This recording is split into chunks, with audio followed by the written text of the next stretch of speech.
Guys, Ravi here and welcome back to my YouTube channel JavaScript Centric. In this video I am going to share with you the best folder structure for your React Native project. So this video is divided into the three sections. In the first section we will discuss about the basic React Native folder structure when we are creating a React Native project. In the second section we will discuss how you can arrange your Redux file structure like actions, reducers in your React Native project. In the third section we will see the atomic design structure for your React Native project.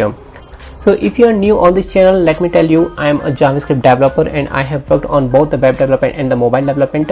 And on this channel, on JavaScript Centric, I am sharing my knowledge by uploading the videos on different topics on JavaScript, React Native, React.js. So if you are interested to learn a new technology based on the JavaScript, then please subscribe this channel and hit the like button. So without wasting your time, let's start the topic.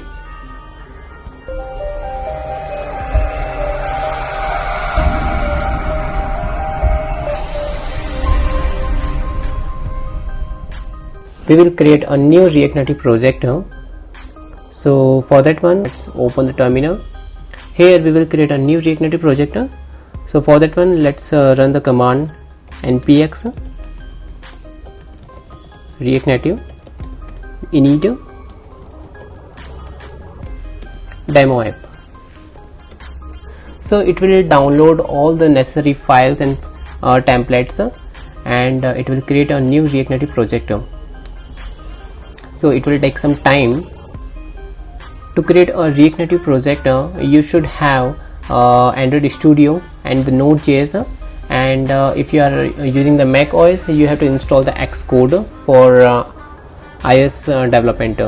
So our project is created. Now let's open our project in the VS Code.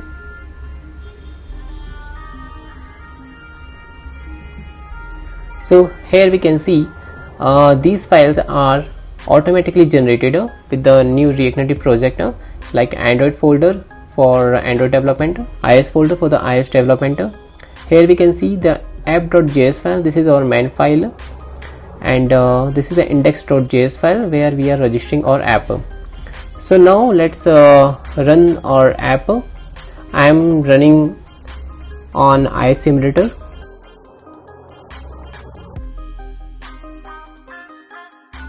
So when we run this command, it will kick the React Native packager to start on port number of 8081, and the React Native packager is responsible to compile this JavaScript code into the JS bundle. And once this app is launched on the iOS simulator, it will ask packager to load the JS bundle. So now you can see that React Native bundler is opened, Metro server is opened, and it is running on the port number of 8081. And basically this Metro server is just compiling your JavaScript code into the JS bundle.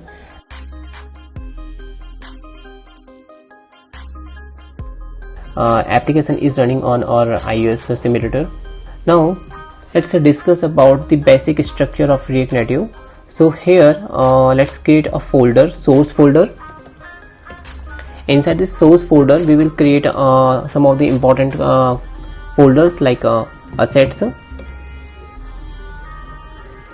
components, screens, utils, services, i18 folder, navigation, and one more folder, styles.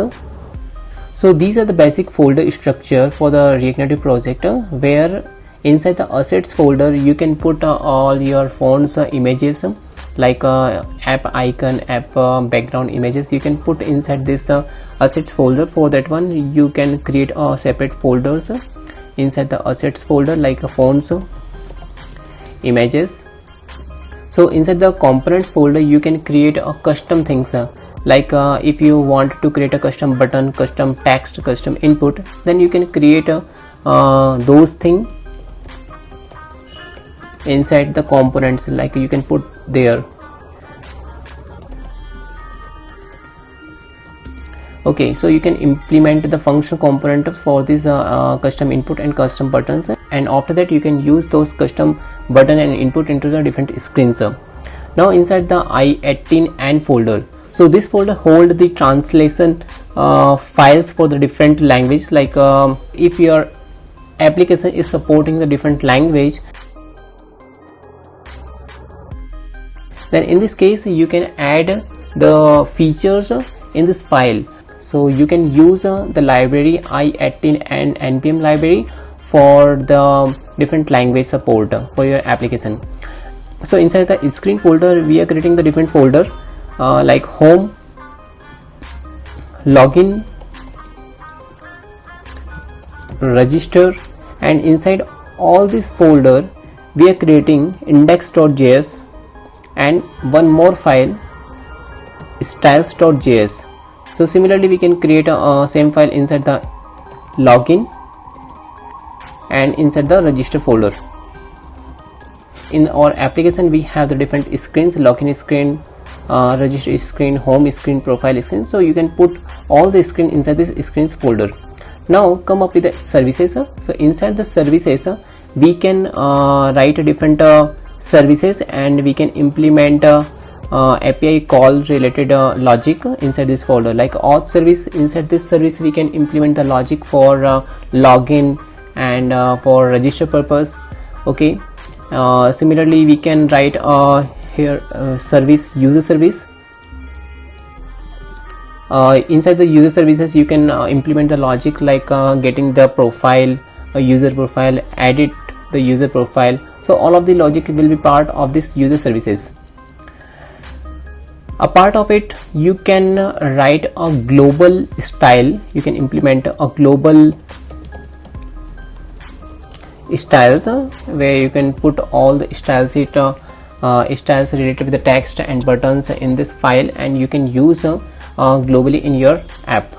Inside the utils folder you can create different files like constant. So in the constant.js file you can include all the constant things like the path of different images you can put here, and you can use this constant.js file in a different screens. Similarly you can put some constant values. If you are using on a different screen, then you can mention it on this constant.js file.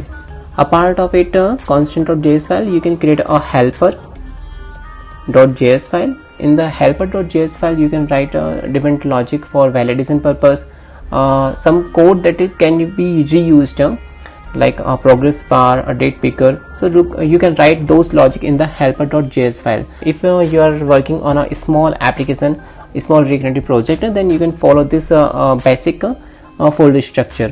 So now let's move to the Redux.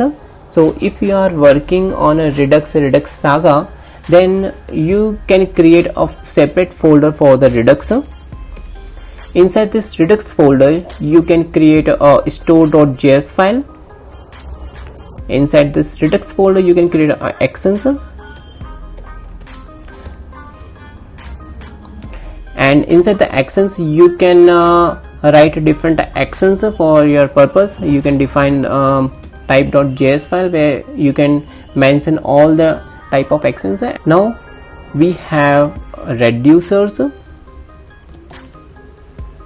Inside the reducers you can mention all the reducers and combine reducers in a single file.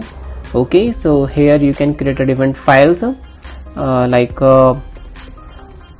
auth reducer.js,